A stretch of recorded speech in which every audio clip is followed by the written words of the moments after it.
Okay, good evening. I'm going to try to use this mic and to make an iMovie again of recordings. And in this recording, I would like to share with you a document called Fellowship from Brother Lee, August 18th, 1974.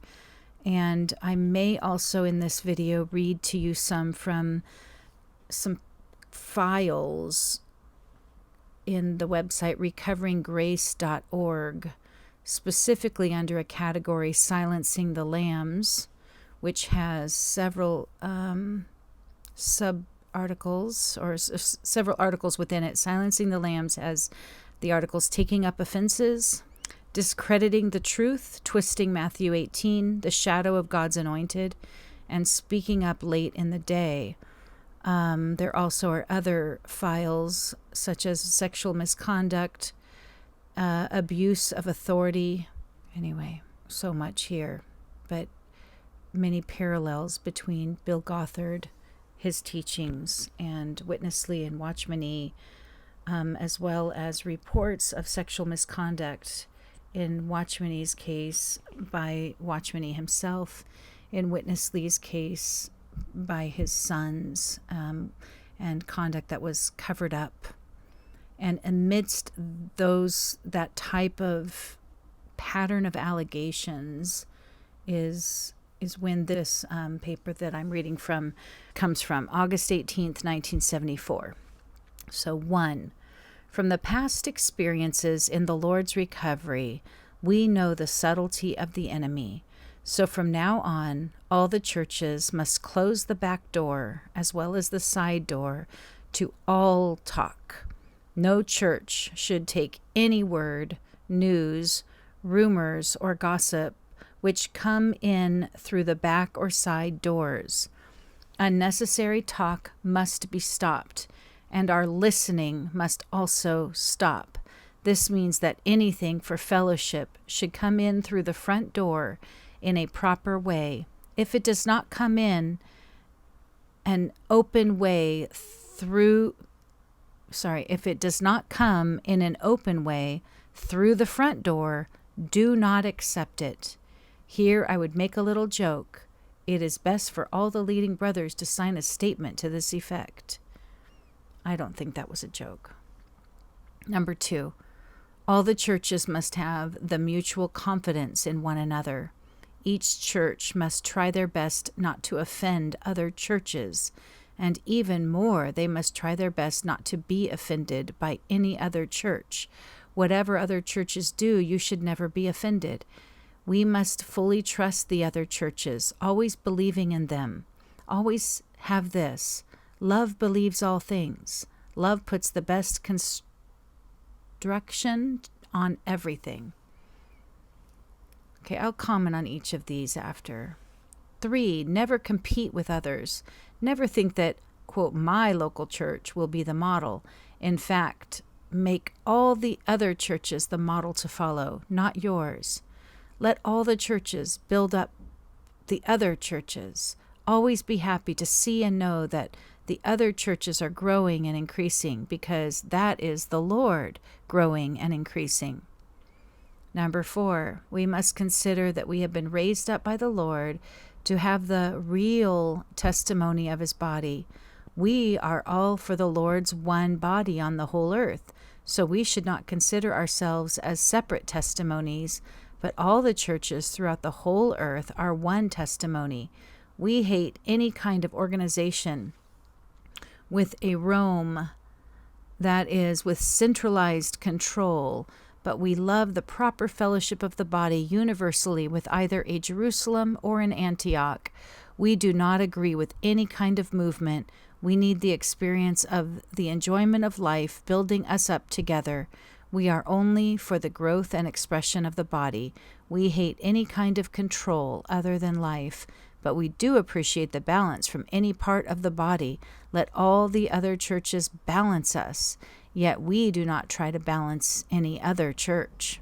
Number 5, as to the matter of migration, we like to see on one hand the saints migrating, with all the saints moving within the proper fellowship with their local church and through their local church with the other churches.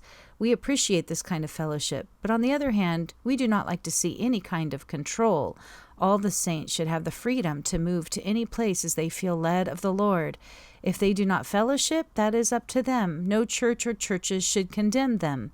No church should be offended by hearing that some of the saints are not satisfied with their meetings. Rather, they should go to the Lord about it. We all must be humble to receive criticism from other members of the body.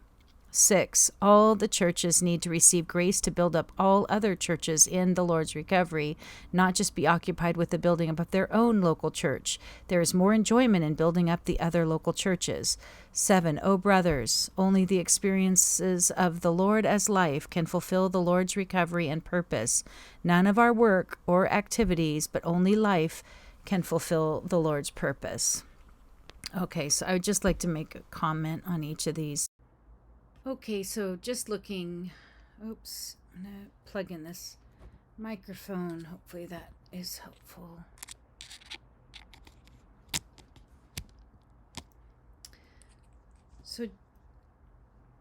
So just looking at this document briefly, I'm tired, so I don't want to spend too much time, but I would just sum up my my considerations of the points 2 through 7 as just such an assumption that the church and the one body and churches are all related to Witness Lee's ministry specifically and directly. So that's the main concerning thing. And then the interesting stress that there should be no centralized control.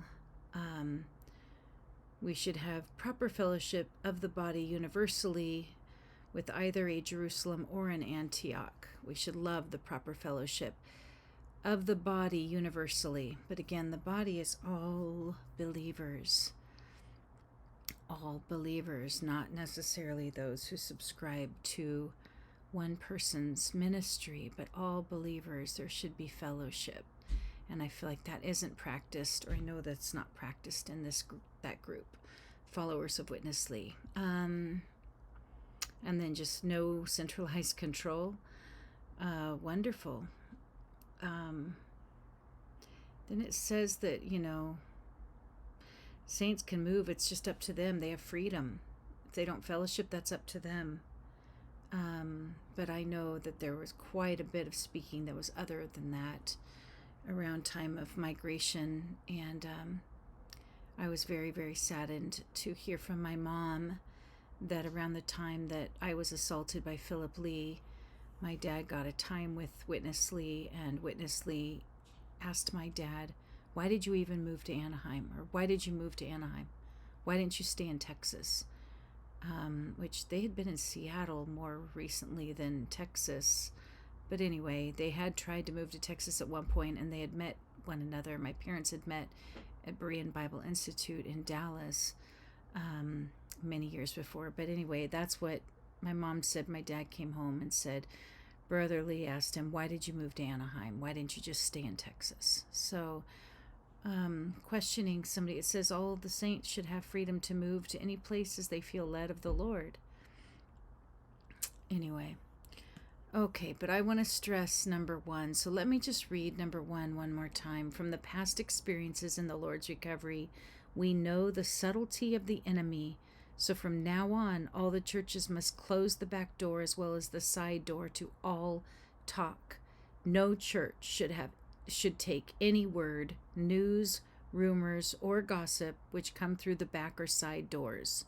So basically, all your information has to come through the front door. And who is the front door, or what is the front door? It says unnecessary talk must be stopped, and our listening must also stop. Listening must stop. This means that anything for fellowship should come in through the front door. Anything for fellowship should come in through the front door in a proper way. If it does not come in an open way through the front door, do not accept it. And I guess I assume that the leaders are the front door. He and his, and those that are his tape recorders. Okay, so here I would make a little joke. It's best for all the leading brothers to sign a statement to this effect. Well, it wasn't so much a joke, and hundreds of leading brothers did sign a kind of a commitment of loyalty to Witness Lee about 10, 12 years after this. Maybe a few years, maybe 14 years after. This is 1974. Okay, so I forget the date of that letter that those hundreds of brothers signed. Someone else will know it. Okay, I just want to compare that. Well, I want to give some of his teachings. Watchman Nee has a teaching on called Words. And he talks about it doesn't matter if something is true. Sometimes it is not a matter of whether or not something is a fact. Something may be a fact, a definite fact, yet should not be a fruit of our mouth. It may be true, but we should not utter it. And I understand. We don't need to just spew facts about people that aren't, that don't need to be spoken. But I do believe that when there are evil things being hidden and there are victims of these evil things, then the Bible does say, do not participate in fruitless works of darkness, but rather expose them. So there's the Watchman. He makes the point that we shouldn't speak anything that does not concern us, and we should not say anything that reaps no benefit to others or to ourselves. Okay, good. But if speaking the truth in love shines light into situations that need light, then I believe that there's fruit there. There's another point, though, that says paying attention to listening. And it basically says the church has so many improper words because there are many brothers and sisters who want to listen to them. There's the demand, therefore there is the supply. There are so many defiling words, criticisms, evil speakings, slanders, double-tongued speakings, because many people want to hear them. Man's heart is deceitful, wicked, and defiled. Because the heart wants to hear these words, someone is always ready to speak them. It says, no, let's see, if you accept all kinds of lecherous words and do not consider them harmful, clearly you are a trash can. That is the kind of person you are. Only a certain kind of person will listen to certain kinds of words. So you should, next time somebody tries to speak to you, some words that are unhealthy, he says, you can testify to such a one, saying, as Christians, we should not speak such words. This will stop any further speaking. We may even say something stronger, such as, brother, what do you think I am? I am not a trash can. Please do not dump all this trash on me. Okay, I remember trying to open to an older sister about a very serious matter in my marriage. Way back, I was pregnant with Nathan, so that would have been in 98. And she just looked at me and said, I don't need to hear this. But I desperately needed somebody to talk to. And it kind of had that feeling of, I'm not a trash can. But I definitely was not speaking in a way of idleness. Okay, so in this Recovering Grace, Bill Gothard was somebody who for decades and decades was like a major leader in Christianity with the Advanced Training Institute homeschool program, as well as the Institute in Basic Life Principles, or IBLP. But he has these teachings against the defilement, or called the defilement of listening to an evil report. Giving only a good report is another message title. There are others. So anyway, I'll put the link to that, but it sounds so familiar. And I love the section. It's called Silencing Silencing the Lambs. Maybe I'll read just a little bit of this. One question often asked of those who have contributed their stories to Recovering Grace is, so Recovering Grace is this website that exposes the truth, or shares the truth about the Bill Gothard institutions and the sexual scandals and the lies and all that. So people contributed their stories. And a frequent question is, if things were so bad or even illegal, why didn't you contact the authorities, or at least tell your parents or a lawyer? Most who grew up in the Advanced Training Institute, ATI, and or the Institute in Basic Life Principles, IBLP, system readily know the answer. For those who did not grow up in the system, or I would say those who did not grow up in the local church, it can be difficult to translate the experience of an ATI student or IBLP staffer into terms that are easily understood.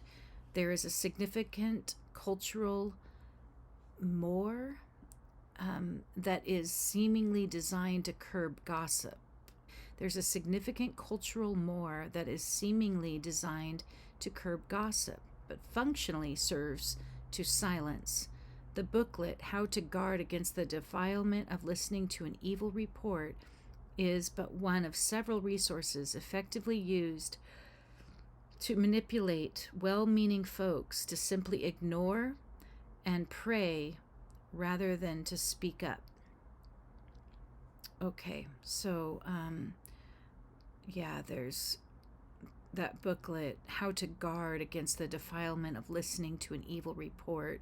The words guard and defilement imply danger, to prepare readers to receive this information from a place of fear rather than reason. Goes into the Old Testament, defilement rendered a person ceremonially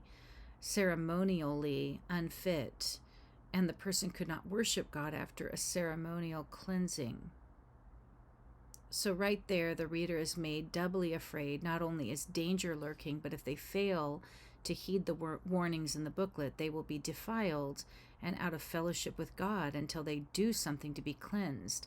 Next, the reader is also at risk because of what others may do to them, like voice a concern about someone else. The reader does not want to commit a vile sin simply because someone gossiped to them. That would be evil. Here, Gothard signals the correct classification for any difficult report, independent of consideration, truth, or dissenting opinion. Okay. So the booklet contains a list of motivations for someone giving an evil report, and those could be bitterness, rebellion, deception, pride, guilt, envy. I would say Witness Lee would add to that unfulfilled ambitions, and then unforgiven offenses, which I guess can be bitterness. Yet makes no allowance for inquiry as needed for serious analysis or to dispel misunderstanding. Slander is implied to mean destroying another's credibility with damaging facts, distortions of facts, or evil suspicions, where in reality it would be the damaging facts rather than the person who conveyed them that destroyed the person's credibility. In the American legal system, a communication never can be slander if it is true. The entire teaching is an analogy to disease, so why is there no mention of medicine? So in the Lord's Recovery, too, there's quarantining of people as if they're poisonous or they're sick. Why is there no mention of medicine? Truth, like medicine, might not taste good, but it is healing. Okay, so questionable conclusions that they list. Questionable conclusions that are listed here from Bill Gothard's teachings are these. If we love, we will hide all transgressions. That's not fully true. B, the clean cannot influence the unclean. Untrue. C, we should not give an unauthorized report or go through the side door or the back door. It has to come through the front door. It has to come from the podium. It has to be authorized. That is false. D, all forms of communication are tainted. False. E, everyone is spreading evil reports. False. We deserve labels as bitter, rebellious, etc. Partially true at best, it says. G, it's our fault. Untrue. And this is satanic. It's a satanic attack. If the report is truth, then it is not from Satan. It is not. This is untrue, that the report would be a satanic attack. Okay. If it's true and it's out of a heart of love to preserve or to help people not be stumbled or abused, if it's out of a heart to protect the sheep, the lambs, to take up the case of the fatherless, the widows. Anyway, okay. I'm going to stop there and just let you all read these, but they're really helpful and they definitely resonate. There are a lot of resources, including direct testimonies. At the time, in 1974, that this letter or this statement was released by Witness Lee, there were some pretty atrocious things going on. There was the Daystar fiasco. There was a brother, Don Hardy, whose wife was raped by Timothy Lee, who was very much involved with his father's business endeavors, or Witness Lee was very much involved in Timothy's business endeavors. It was pretty mutual. And I have some direct testimonies of a couple of those matters. Also, Philip Lee was, engaged, I don't know if in the early 70s or if it was before that, but engaged in human trafficking. And so there would be a real interest for Witness Lee to not want any talk or any listening to anything that doesn't come through, quote, the front door or the podium, I guess, the leading brothers speaking. And he even said it's best for leading brothers to sign a statement to this effect, that all the churches would not take any word, news, rumors, or gossip which came through the back or side doors. So let me just look for Brother Don's description of some of these matters of concern. And again, with Watchman Nee, he said not to be a trash can and be careful what you listen to and be careful what you say. And we must learn to listen to healthy words. We should not be led away by those who spread rumors and improper words. We must say, I do not want to listen to these things. Well, again, if you are a leader that has things to hide, then that is particularly important to you, that people not hear things that are truthful and that are actually very much concerning and that do affect the whole body. Here is something that happened. Okay, so Don Hardy and his wife took Elsie, Tim's daughter, newborn, to be with them as their own at 3 weeks old. It says this little jewel brought all the Lee clan into our home weekly to visit, and Sherry heard all the real garbage because all the kids opened all to her one by one. Sherry kept most of this hidden from me because I was one of the big shot elders at Eldon, and she was the elder's wife. But 7 years later, it all came vomiting out upon me. When Timothy Lee, first tried to rape Sherry in our bedroom where we had Elsie in a crib, she screamed bloody murder, kicking him out. She phoned Witness Lee immediately and did not ask him, but told him, I am coming right over to your house. You know what Witness Lee did? I was sent out by him to many places to mainly work with young people in the then different local churches, and I was in San Francisco when this happened. Lee said, Sister, do not tell your husband anything about this. I will take care of this with my son. We later found out it was far from the first time that Timothy got caught like this. Do you know how Witness Lee took care of it? He did not deal with Timothy, but he sent us away prematurely to San Francisco for me to be a worker there. Okay, that's just one example of what Witness Lee would definitely not want anyone to know. In fact, the sister, the victim, was even told not to tell her own husband. And he did not learn these things, much of these things, for 7 years, until 7 years later. So anyway, this is a really important matter, to be able to discern what needs to be brought to the light. And I would say when there are multiple witnesses about something, then the Bible says if it's about an elder, the elder should be rebuked publicly. Here it says Benson Phillips knows more than most, as does Francis Ball, to say nothing of Ron Kangas. Benson caught Philip drunk several times in Taiwan, and this Philip was the one who took over the training when Witness Lee was not present. A sister I mentioned above can witness to you she had to clean up Philip's room several times in Taipei. There was pornography and whiskey bottles, etc. And Benson knows this stuff. So, of course, Benson's now with the Lord. But when there are multiple witnesses and there's somebody in the lead that's sinning, then the Bible says that they should be rebuked before all publicly.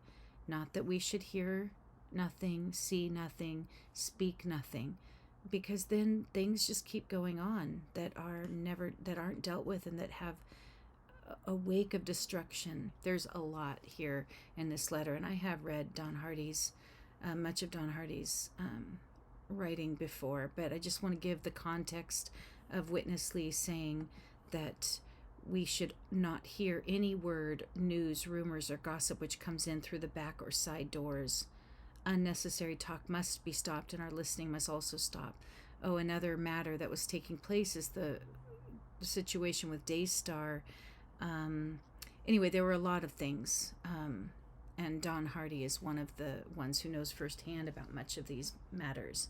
We should be able to fellowship in the body. There should not be a front door with nothing coming in through the back or side doors. All members should be able to open in a spirit of fellowship to be able to get help, because otherwise we are silenced. And that's just what happened with the Gothard institutions, and it has happened a lot in the Lord's recovery. Actually, I would like to end with a very precious part from this website, Recovering Grace. This is in the section called Under Silencing the Lambs, but Speaking Up Late in the Day. Almost every person who has shared his or her story of sexual assault, abuse, or harassment on Recovering Grace has been pressured to suppress or retract some part of that story, whether at the time of the original events or after publication, even though the story is truth. This demand for silence or retraction is almost always framed as an imperative. You have to stay silent because no one will believe you. You have to stay silent because your abuser is a man of God, and countless people could lose their faith if you speak of what happened. You have to stay silent because your abuser gave you a home, refuge, money, gifts, or opportunities. You have to stay silent because it happened years ago and you missed your window. You have to stay silent because you are not perfect yourself. You have to stay silent because only God can judge. You have to stay silent because anything bad that happened to you reflects poorly on the discernment and umbrella of your parents who loved and sacrificed for you. You have to stay silent because some people are raped by strangers in war zones and you didn't have it that bad. You have to stay silent because you haven't confronted your abuser enough times, or in the right way, or with the right combination of people. You have to stay silent because you haven't managed to get your abuser to admit how he used you as an emotional and physical object to meet whichever of his personal needs was most pressing that day. You have to stay silent because you didn't cry out. And then I would add, you have to stay silent because love covers. That's a big one, but that's not in this list, I guess. You have to retract because your abuser doesn't agree that his conduct was wrong, and such a godly man must know best. You have to retract because there was no, whatever the antagonist considers to be real, assault, abuse, harassment, even when the law says otherwise. You have to retract because your abuser didn't really understand what he was doing. You have to retract because you misunderstood. You have to retract because you forgot the color of the upholstery, therefore nothing you say could be true. You have to retract because as a young person you fell for, or maybe even flirted with another young person, maybe several, and are thus an emotional adulterer. You have to retract because you had a history of poor sexual and romantic choices before your abuse, and your abuser must have seen you were already tainted. You have to retract because you made poor sexual and romantic choices after your abuse, and thus retroactively validated the contempt with which your abuser earlier treated you. You have to retract because you have a difficult family background that makes you too confused and incompetent to know your own mind or your own story. You have to retract because sometimes you enjoyed the attention and adoration that framed the abuse and didn't stop it with a slap to the face of an abuser who was also your authority figure, whom you were trained to trust and obey. You have to retract because at the time you didn't say no the correct way or enough times or with enough witnesses. You have to retract or your former youthful immaturity will be exposed for all to see. You have to retract or the family and ministry will collapse. You have to retract or Jesus may not make it through this one. You have to retract because your abuser loves you very much. Enough. Do not stay silent. Do not retract. Speak the truth, whether or not others choose to hear. What was done in the dark will be brought to the light. So I'll leave the links to these. I'm sweating. It's kind of warm here in Southern California. And thanks for listening. God bless you.